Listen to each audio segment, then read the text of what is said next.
contradictoire à Bruxelles. Au cœur même du continent, où se prennent les décisions qui affectent un demi-milliard d'Européens, une crise silencieuse se propage dans ces rues, la crise du logement.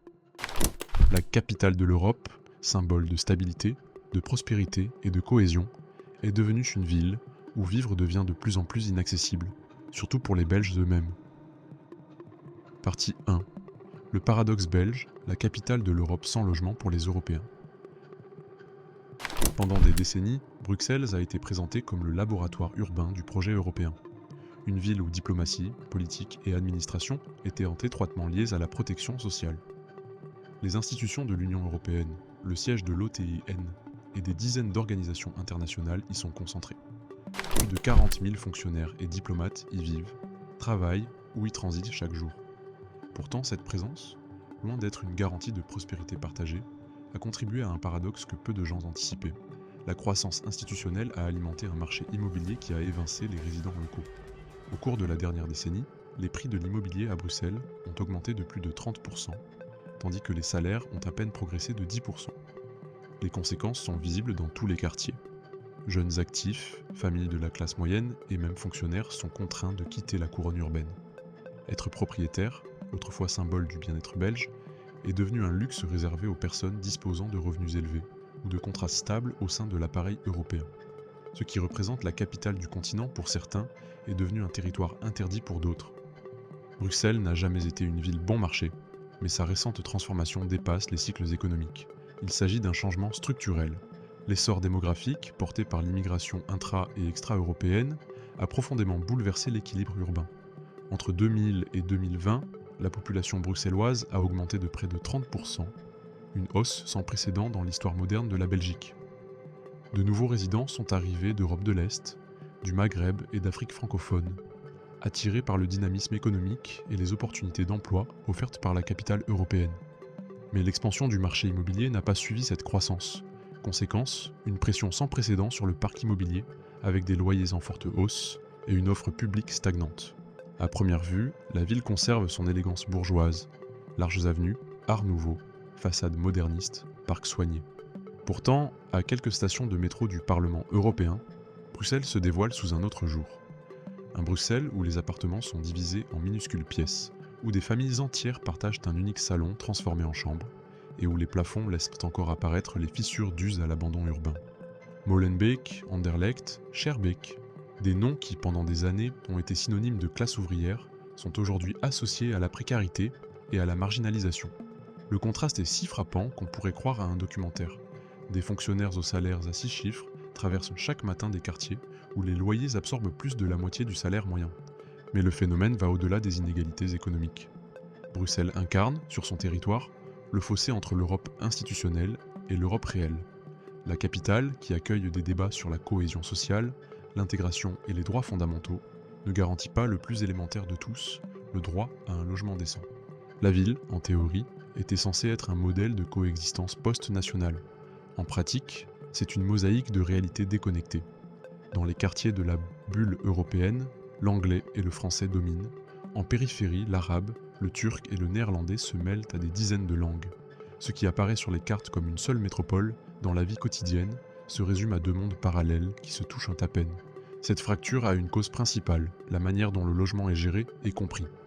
Alors que d'autres capitales européennes, comme Vienne, maintenaient un parc immobilier public massif qui amortissait la hausse des prix, Bruxelles a opté pour un modèle mixte où le marché privé a pris une place disproportionnée. Sur les plus de 600 000 logements de la région, à peine 8% appartiennent au parc immobilier public. Le reste dépend de l'initiative privée soumise aux lois de l'offre, de la demande et de la spéculation. Et dans une ville où la présence de fonctionnaires internationaux assure une clientèle aisée, les prix sont ajustés à la hausse. L'impact est dévastateur. Un appartement de 60 mètres carrés dans le quartier européen peut facilement coûter plus de 1 500 € par mois, soit le double de ce que l'on trouve dans de nombreuses régions de Wallonie ou de Flandre. Même dans les quartiers les plus pauvres, les loyers avoisinent 1 000 €. Or, le salaire moyen belge dépasse à peine les 2 000 € nets. Cet écart marginalise non seulement les plus vulnérables, mais bouleverse aussi profondément le tissu social. Incapables de s'émanciper, les jeunes Belges restent plus longtemps chez eux ou quittent la ville pour des villes périphériques comme Dilbeek ou Zaventem. Paradoxalement, Ils finissent par passer des heures par jour, en train ou en tram, pour travailler dans ce même centre-ville, où ils ne peuvent plus se permettre de vivre. Ce qui était autrefois une métropole compacte, dynamique et accessible, est devenu un territoire fragmenté. Bruxelles se vide de ses habitants. Et pourtant, il ne s'agit pas d'un effondrement brutal. La racine du problème réside profondément dans l'histoire urbaine de la capitale. Depuis un demi-siècle, Bruxelles vit dans une ambiguïté permanente quant à son modèle de logement. Ni marché pleinement libéralisé, ni système public solide. Une situation intermédiaire où les politiques sont annoncées avec ambition, mais mises en œuvre lentement. Chaque session législative lance de nouveaux plans de logement social, des subventions ou des incitations à la construction. Mais entre la conception administrative et la réalité du foncier urbain, le temps est flou. La bureaucratie belge, avec sa division complexe entre régions et communautés linguistiques, transforme chaque projet en un labyrinthe de responsabilités qui se chevauchent. Résultat, tandis que le débat fait rage sur les constructeurs, les prix continuent d'augmenter. Le paradoxe belge est au fond un paradoxe européen. Dans la capitale du continent, les symboles du pouvoir politique cohabitent avec les faillites du modèle social. Bruxelles est la ville qui légifère sur l'égalité des chances, mais où les inégalités se mesurent en mètres carrés. C'est une ville qui célèbre la libre circulation, mais où les citoyens locaux, eux-mêmes, sont obligés de voyager de plus en plus loin de chez eux. Et c'est surtout le miroir dans lequel se reflète l'échec d'un idéal, celui d'une Europe capable de conjuguer prospérité et justice sociale. Pour comprendre comment Bruxelles en est arrivée là, il est nécessaire de remonter le temps. Car cette crise n'a pas commencé avec la mondialisation, ni avec l'Union européenne. Ses racines plongent profondément dans les fondements de l'État-providence belge lui-même, dans un modèle autrefois exemplaire qui reflète aujourd'hui ses propres contradictions. Partie 2. L'échec du laboratoire du bien-être, quand le modèle belge s'est effondré. Durant l'après-guerre, la Belgique incarne l'une des grandes expériences sociales de l'Europe. Entre 1945 et 1980, le pays a bâti un État-providence aussi solide que ses aciéries. À cette époque, le mot « progrès » avait un sens concret. Plein emploi, syndicats puissants, services publics en expansion, et surtout, logement abordable pour tous. La reconstruction européenne visait non seulement à réparer les bâtiments, mais aussi à reconstruire la dignité sociale. Et la Belgique était en ce sens un exemple à suivre. L'État partait du principe qu'une société stable reposait sur des logements stables. C'est ainsi qu'est née une politique de logement social à grande échelle. Des quartiers entiers furent construits pour loger les classes populaires, avec un urbanisme et une architecture fonctionnelle reflétant les idéaux de l'époque. Îlots ouverts, espaces verts, services de proximité.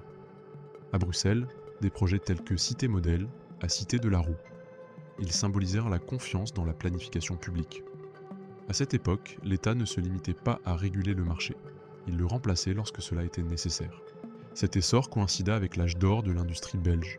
Les mines de charbon de Wallonie, les aciéries liégeoises et les usines textiles de Flandre garantissaient des salaires élevés et un emploi stable.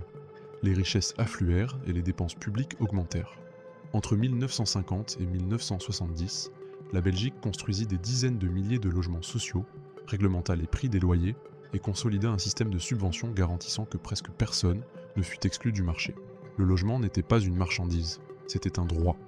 Cependant, cette utopie matérielle a commencé à s'effondrer dans les années 1970. La crise pétrolière de 1973 a durement touché l'industrie lourde belge. Des milliers d'emplois ont disparu, notamment en Wallonie, et le chômage de masse a commencé à éroder les fondements du bien-être. L'État, qui s'était développé grâce à la croissance industrielle, a été contraint de s'endetter pour soutenir ses politiques sociales. Avec l'arrivée des années 1980, le paradigme a radicalement changé. Le consensus keynésien a cédé la place à la logique néolibérale. Privatisation, austérité et déréglementation sont devenus les nouveaux mots à la mode. Ce qui était autrefois un droit a commencé à être perçu comme un coût.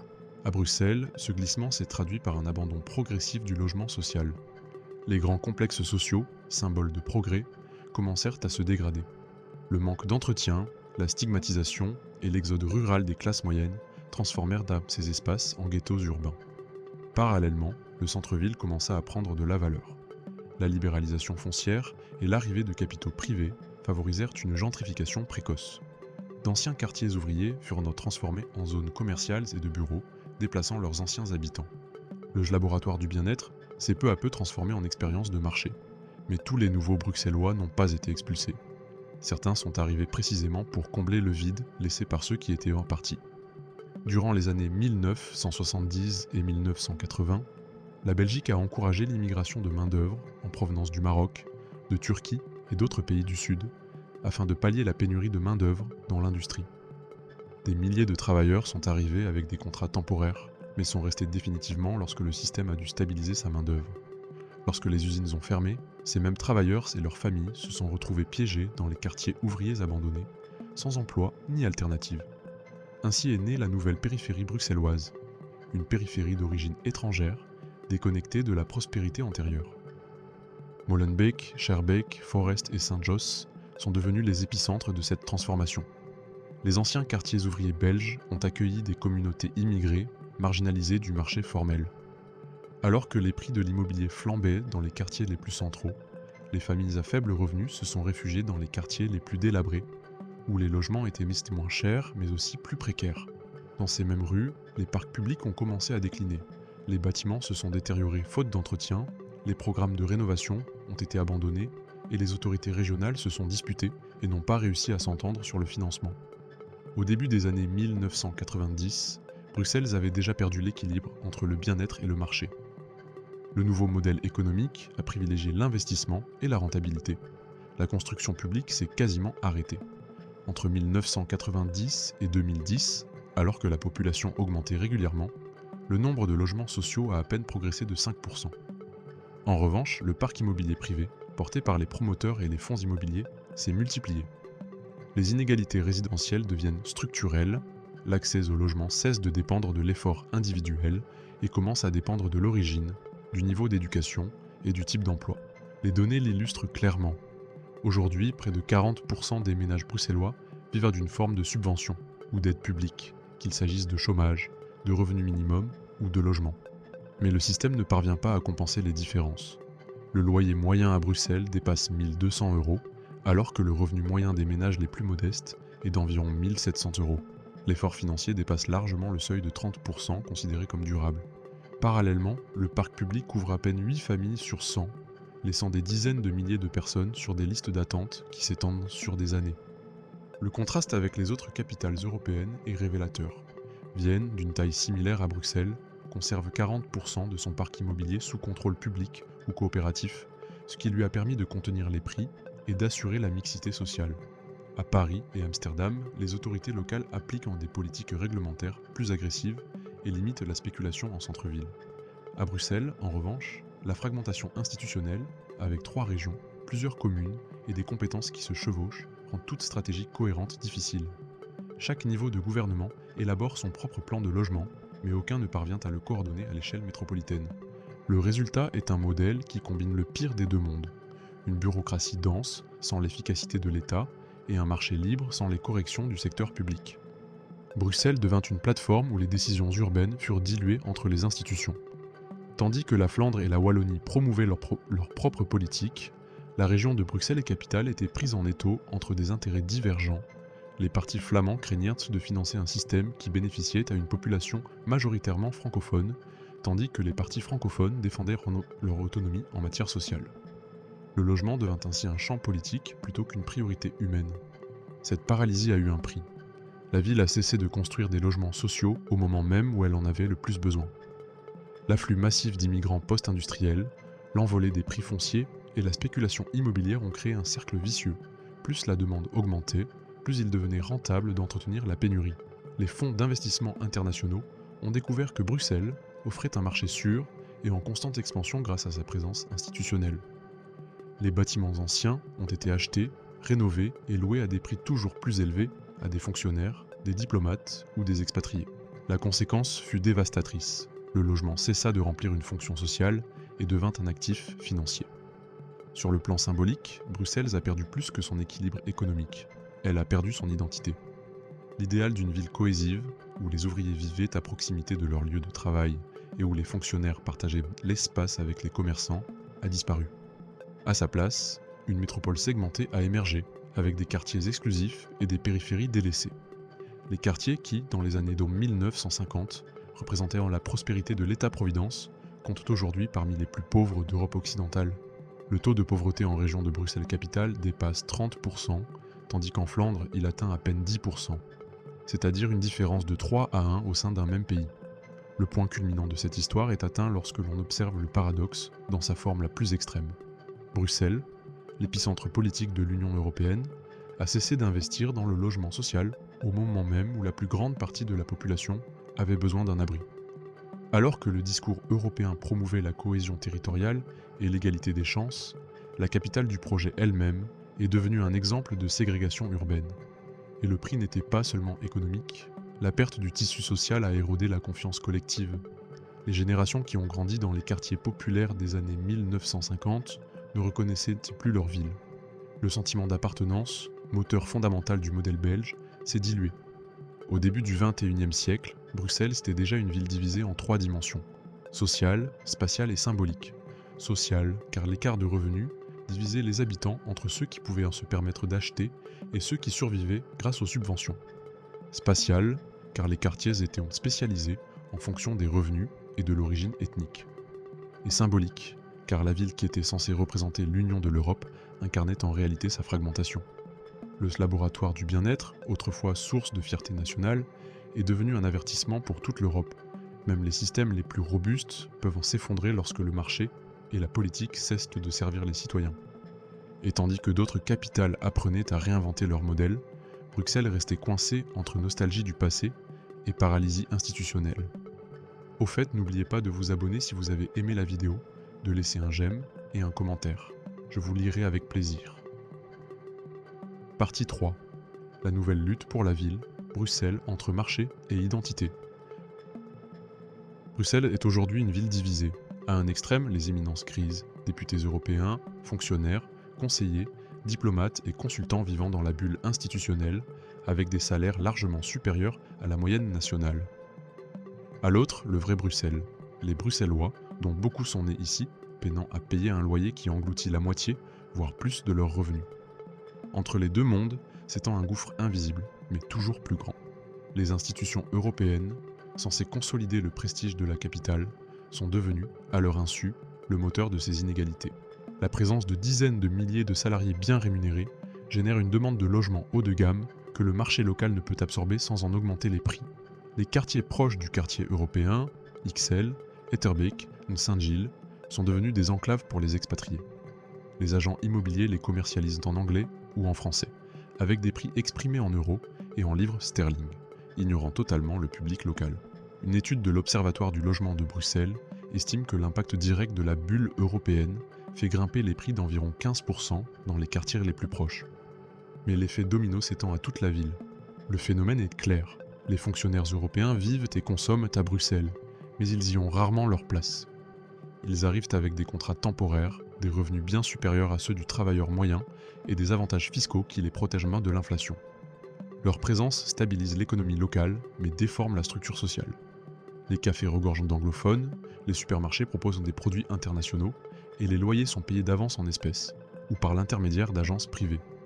Pour de nombreux résidents, la capitale ne leur appartient plus. Cette transformation n'affecte pas seulement les prix, elle modifie également l'identité de la ville.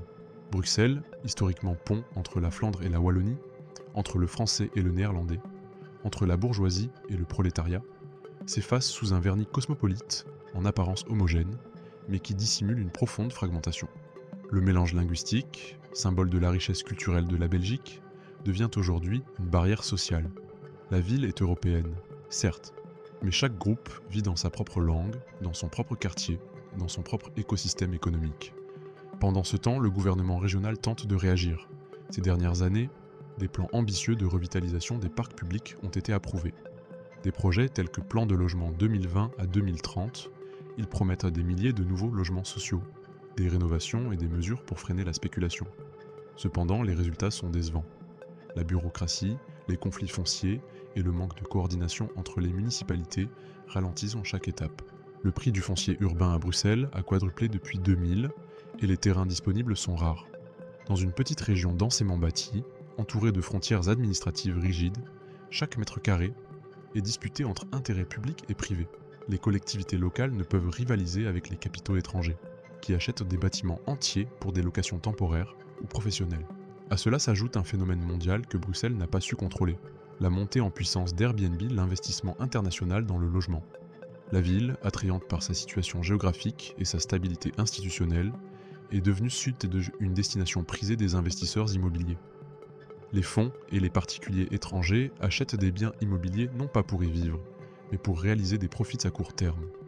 En 2024, on estimait que plus de 6000 logements bruxellois étaient inscrits sur les plateformes touristiques, dont beaucoup ne sont pas agréés. Chacune de ces unités représente un logement de moins pour les résidents permanents. Pire encore, elle renforce une culture de la spéculation qui ne considère plus la maison comme un lieu de vie, mais comme un produit financier. L'effet social est dévastateur. Les résidents traditionnels, incapables de rivaliser, migrent vers la périphérie, voire vers d'autres régions. Des communes comme Halle, As et Waterloo ont absorbé des milliers de familles bruxelloises chassées par les prix de l'immobilier au cours de la dernière décennie. Gentrification inversée. Ce ne sont pas les riches qui s'installent au centre-ville, mais les habitants qui le fuient. Bruxelles devient peu à peu une ville sans racines, où le renouvellement des locataires dépasse celui des habitants eux-mêmes.